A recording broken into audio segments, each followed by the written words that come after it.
আসসালামু আলাইকুম, কেমন আছেন সবাই? আশা করি যে যেখান থেকে আমার ভিডিওটা দেখছেন সবাই ভালো আছেন। আলহামদুলিল্লাহ, আমিও মোটামুটি ভালো আছি। তো আমি ফারজানা নতুন আর একটা ব্লগ ভিডিও নিয়ে আবারও আপনাদের মাঝে হাজির হয়ে গেলাম। তো এখানে দুটো আর মাছ দেখতে পাচ্ছেন, এই দুইটা আর মাছ আমি আজকে ভুনা করব। তো আমি কিভাবে ভুনা করব সেটাই আপনাদের সঙ্গে শেয়ার করব। এতটা সুস্বাদু এবং মজা লাগে যা আপনার মাংসের স্বাদকেও হার মানাবে, ভুলিয়ে দিবে আপনি মাংস খাচ্ছেন নাকি মাছ খাচ্ছেন, এতটা দুর্দান্ত লাগে। একবার যারা খাননি অবশ্যই একবার হলেও ট্রাই করবেন, স্বাদ কিন্তু অতুলনীয়।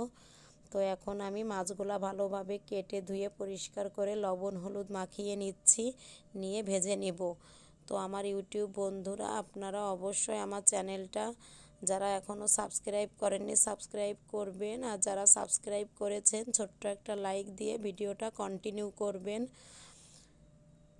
আপনারা না দেখে কেউই কমেন্ট করবেন না, আমার একটাই অনুরোধ রইল, অবশ্যই আমার ভিডিওটা একটু দেখবেন মনোযোগ সহকারে, কারণ আস্তে আস্তে হয়তোবা আপনাদের ভালো লেগে যেতে পারে। তো আমি আশাবাদী, আমাকে নিরাশ করবেন না, আপনারা অবশ্যই আমার ভিডিওটা একটু হলেও দেখবেন, খুব ভালোভাবে পুরো ভিডিওটা দেখে তারপর একটু কমেন্ট করে যাবেন আর কি। তো এখন মাছগুলো আমি ভেজে নিচ্ছি ভালোভাবে, দেখতেই পাচ্ছেন খুব বেশি ভাজিনি, কিন্তু এমন করেই ভেজে নিতে হবে। ভেজে আমি কড়াই থেকে তুলে নিলাম। এখন ওই একই তেলের ভিতরে আমি একটা তেজপাতা চিড়ে দিয়েছি, 3টা এলাচ 2টা দারচিনি দিয়ে একটু ভালোভাবে মশলাটা একটু নেড়ে চেড়ে তারপর 1 কাপ পেঁয়াজ কুচি দিয়ে দিব। তো আপনারা কেউ যদি এভাবে না খেয়ে থাকেন একবার হলেও ট্রাই করবেন, স্বাদটা কিন্তু অতুলনীয়। আমি আবারও বলছি, অসম্ভব সুন্দর লাগে এভাবে ভুনা করলে। আমি তো যখনই আমার আর মাছ আনে আর কি, আমি এইভাবেই ভুনা করি বেশি, অনেক মজা লাগে। তো আমি খাওয়ার পরেই ভয়েস দিচ্ছি, অসাধারণ লেগেছিল, এতটা মজা লেগেছিল মনে হচ্ছিল আমি মাংস খাচ্ছি। তো এভাবে একবার ট্রাই করবেন আপনারাও, আশা করি ভালো লাগবে।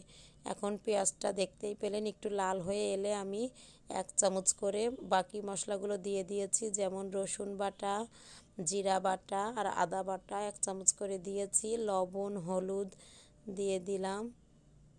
এখন 3 থেকে 4টা কাঁচামরিচ দিয়ে দিব, খুব বেশি দিব না, এখন যাতে তলে পুড়ে না যায় এজন্য আমি হালকা একটু পানি অ্যাড করেছি। দিয়ে দিয়েছি ধনিয়া গুঁড়া এবং 1 চামচ লাল মরিচের গুঁড়াটা দিয়ে দিলাম কালার আসার জন্য। তো দিয়ে আমি মশলাগুলো ভালোভাবে কষিয়ে নিচ্ছি। যে কোনো তরকারিতে কিন্তু স্বাদটা বেড়ে যায় কষানোর উপরে, আপনি যত বেশি মশলাটা ভালোভাবে কষাবেন আপনার তরকারিটার স্বাদটা কিন্তু তত ভালো আসবে। এখানে আমি টমেটো কেচাপ দিয়ে দিয়েছি 1 চামচের মতো আর কি, বেশি দেয়নি। দিয়ে আবারও ভালোভাবে নেড়ে চেড়ে আমি মশলাটা একটু কষিয়ে নিচ্ছি। তারপর আমি যে মাছগুলা ভেজে রেখেছিলাম সেগুলা এখন মশলার ভিতর দিয়ে দিয়েছি, দিয়ে মশলাগুলোর সঙ্গে ভালোভাবে নেড়ে চেড়ে দিব আর কি। তো মিনিট 2 আমি নেড়ে চেড়ে এখন 2 কাপের মতো আন্দাজ মতো আমি পানি দিয়ে দিয়েছি, কারণ মাছটা যেহেতু নরম খুব বেশি পানিরও প্রয়োজন নেই, আমি যেহেতু ভেজে নিয়েছি। তো দেখতেই পাচ্ছেন পানি দিয়ে আমি এখন ঢাকনা দিয়ে ঢেকে 5 থেকে 7 মিনিট রান্না করব। তো এই যে বলক চলে এসেছে, আমার ঝোলটাও কমে এসেছে। এখন আমি একটু ধনিয়া পাতা দিয়ে দিচ্ছি। ধনিয়া পাতার কথা কি বলবো আর, কারণ এই শীতের সময় যে কোনো তরকারিতে ধনিয়া পাতা দিলে কিন্তু স্বাদটা ডাবল বেড়ে যায় আর কি, সে তো আমরা সবাই জানি।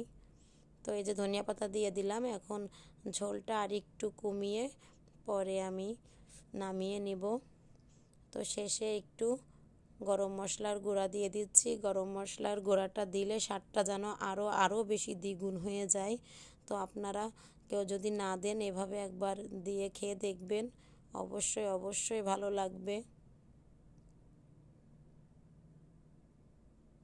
আমি কিন্তু খাওয়ার পরেই ভয়েস দিচ্ছি, এতটা স্বাদ লেগেছিল, অসম্ভব স্বাদ লেগেছিল, মনে হচ্ছিল যে মাংস খাচ্ছি না না কি খাচ্ছি বুঝতেই পারছিলাম না, এত স্বাদ, মানে মাংসকেও হার মানিয়ে নিয়ে দিয়েছে আর কি, এতটা স্বাদ লাগছিল আমার কাছে। তো এই যে এখন আমি একটু বেড়ে দেখাচ্ছি। এই যে আমি একটা বোলের ভিতর সবগুলা মাছ বেড়ে নিচ্ছি। তো আপনারা একবার হলেও এভাবে ট্রাই করবেন, খেতে কিন্তু অসম্ভব সুন্দর লাগে। যদি কেউ না খেয়ে থাকেন অবশ্যই ট্রাই করবেন। আর কেমন হয়েছে তো আমার কমেন্টে এসে কিন্তু ছোট্ট একটা কমেন্টের মাধ্যমে আপনারা জানিয়ে যেতে পারেন যে আমার আর মাছ ভুনাটা আজকে কেমন হয়েছে।